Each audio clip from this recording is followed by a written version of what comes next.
નડિયાદ ડીમાર્ટ પાસે ભાજપ અગ્રણી પર લૂંટ ધાડ ચલાવનાર 4 આરોપીઓ હથિયારો અને વાહનો સાથે ઝડપાયા।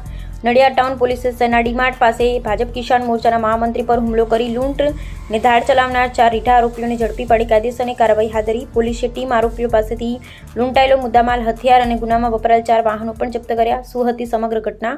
નડિયાદના દાવલિયાપુરા ખાતે રહેતા અને ભારતીય જનતા પાર્ટીના કિસાન મોરચાના મહામંત્રી તરીકે સેવા આપતા પ્રકાશભાઈ પ્રેમજીભાઈ પરમાર ગત તારીખ 13/6/2026ના રોજ રાત્રે 20:40 વાગે નડિયાદ ડીમાર્ટ પાસે શ્રીજી ફર્નિચર સામેથી પસાર થઈ રહ્યા હતા। આ દરમિયાન આરોપીઓ એક સંપ થઈ હું મોટા દાદા થઈ ગયો છું તો ચૂંટણીમાં અમોને હરાવવા બહુ ભાગ ભજવેલ છે તેમ કહી જૂની અદાવતમાં ગાળો ભાંડી હતી।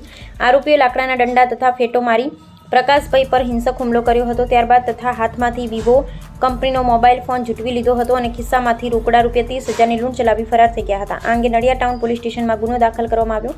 પોલીસે આ રીતે દબોચ્યા આરોપીઓને ખેડા નડિયાદ પોલીસ અધિક્ષક શ્રી વિજય પટેલ સાહેબ તથા નડિયાદ ડિવિઝનના નાયબ પોલીસ અધિક્ષક શ્રી કે રાઠોડ સાહેબના માર્ગદર્શન હેઠળ નડિયાદ ટાઉન પીઆઈ શ્રી બીડી શાહ અને તેમની ટીમે હ્યુમન તથા ટેકનિકલ સોર્સિસના આધારે તપાસ તેજ કરી। પોલીસે ગણતરીના દિવસોમાં 16/6/2026ના રોજ આ ગંભીર ગુનામાં સંડોવાયેલા નીચે મુજબના 4 આરોપીઓની અટકાયત કરી લીધી છે।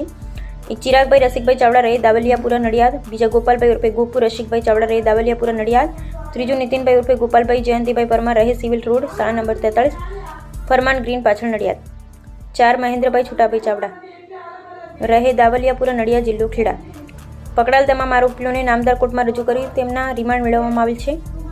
હાલ પોલીસ દ્વારા આરોપીઓને સઘન પૂછપરછ ચાલી રહી છે।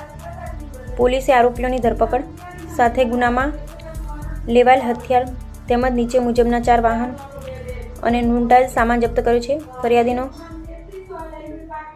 લૂંટાયેલો વિવો કંપનીનો મોબાઈલ ફોન, ગુનામાં વપરાયેલી એક અર્ટિગા કાર, એક રોયલ એનફિલ્ડ બુલેટ, એક હીરો સ્પ્લેન્ડર પ્લસ મોટરસાઇકલ, એક હોન્ડા એક્ટિવા।